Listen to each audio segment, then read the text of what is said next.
Hello, class. Well, welcome to my home here in Parker, Colorado. We are now downstairs, and as I was looking at the scriptures today, I noticed that we do have books like 1st and 2nd Corinthians. There's a book of Galatians, the book of Ephesians, the book of Philippians, the book of Colossians, and then 1st and 2nd Thessalonians. Now the question is, do these places really exist? Well, according to session 1, we say that the Bible is unique in its content, and it's unique in the sense that it talks about real people and real events in real locations. And behind me I have some of the artifacts that I picked up in some of these real places. So I want to share some of those with you. So let's just turn around and I'll open up this artifact case and share some of these with you. So why don't you join me as I open up this area, and I want to show you some specific artifacts that I picked up in these specific locations.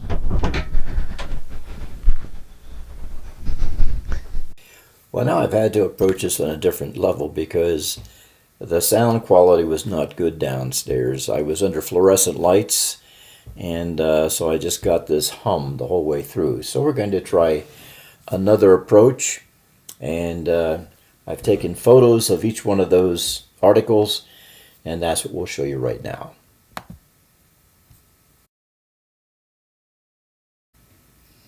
Well, now as we look at the entire bookcase, you can see I have a number of different items.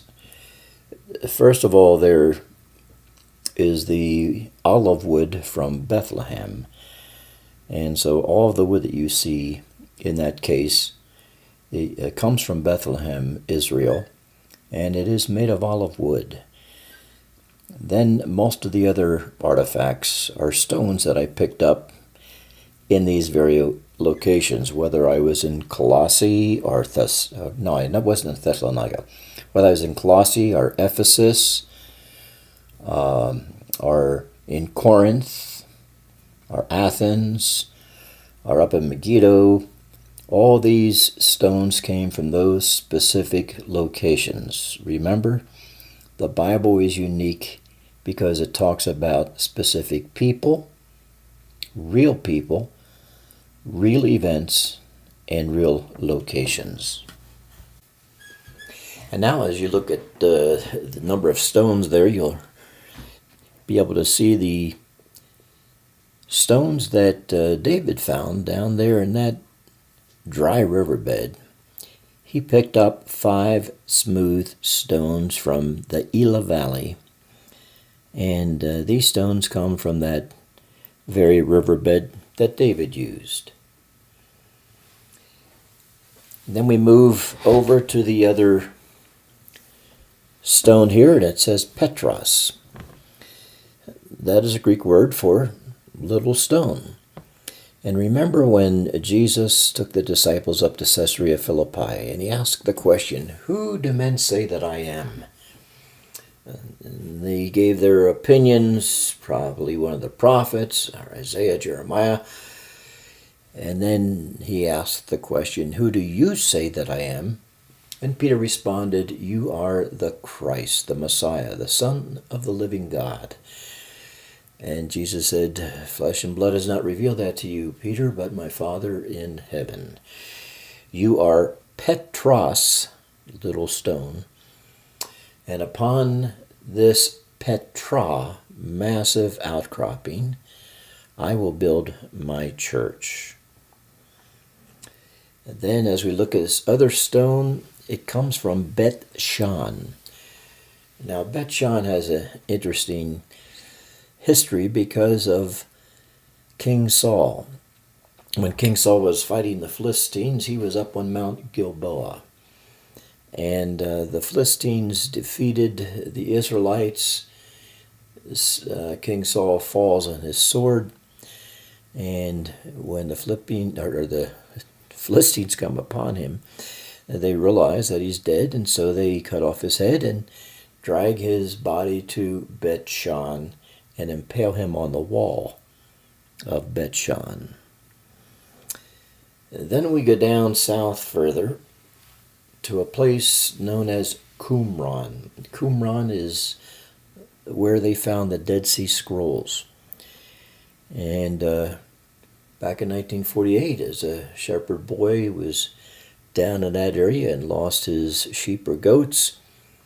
He throws this rock up into a cave, and here's the clink, and he goes up there and he sees these jars. Now, what I have are just little replicas of the jars, but the jars you see there are very similar to the kinds of jars, of course much larger, where the Dead Sea Scrolls were found. You also notice in the center salt that I took out of the Dead Sea. Actually, when I picked it up, it was much more of a good size rock, and I just broke it into little pieces. So that is salt from the Dead Sea. Let's move in a little bit closer, and here you see a stone that says Dead Sea, and another stone says Jericho. And we can move to another slide and see some more of the Jericho stones or pottery that I picked up when I was in that area. Now we can move to another area, and we look at two stones that were taken from the Mediterranean Sea, and then one stone that was taken from Bet Shan.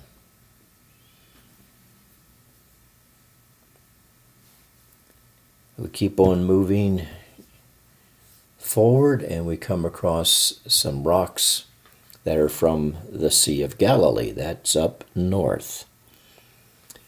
And then here's our two stones, one from Masada, and then the other stone is from Arad. Where is Arad? Well, Arad is down in the southern part of the Sinai. And down there you can actually find a temple, at least the outlines of a temple that once was like a replica of the temple up in Jerusalem. And then we move over into Turkey.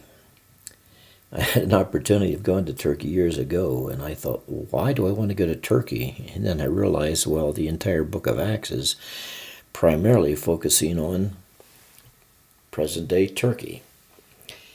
Here we see a stone from Corinth. So we have 1st and 2nd Corinthians. We have another stone from Ephesus. And so we have the book of Ephesians. And there's another stone from Athens, Greece. And we had the opportunity of visiting the 7 churches of Asia, found in the book of Revelation, chapters 2 and 3.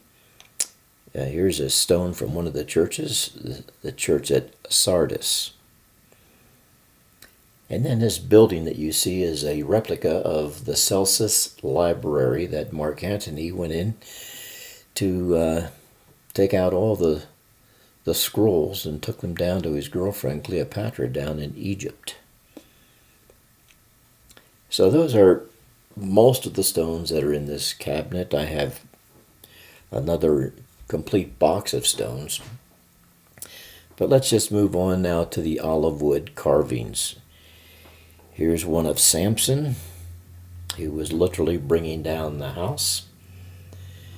And then another one of the spies that were sent into the promised land by Moses. And according to the book of Numbers, chapters 13 and 14, they came back with 2 different reports. One report was, it's a place that flows with milk and honey. It is a wonderful place. God has given that into our hands. That was a report of 2 individuals, Joshua and Caleb. But the rest of the spies said, yeah, it's a great land, but there are giants in the land, and we certainly cannot go in there and take the land. And because of that rebellious spirit and the lack of trust in the Lord, God said, okay, for the next 40 years, you will be walking through the desert until the entire first generation dies off other than Joshua and Caleb. And then I close this with Jesus washing the feet of Peter. And you recall Peter said, Lord, not my feet. And Jesus responded, Peter, he that has his feet washed, or he who is clean, just needs his feet to be clean, to be washed. And so Peter allowed the Lord to do that. Well, I hope that this little tour through these real places where actually events took place with real people, that this has been helpful to you.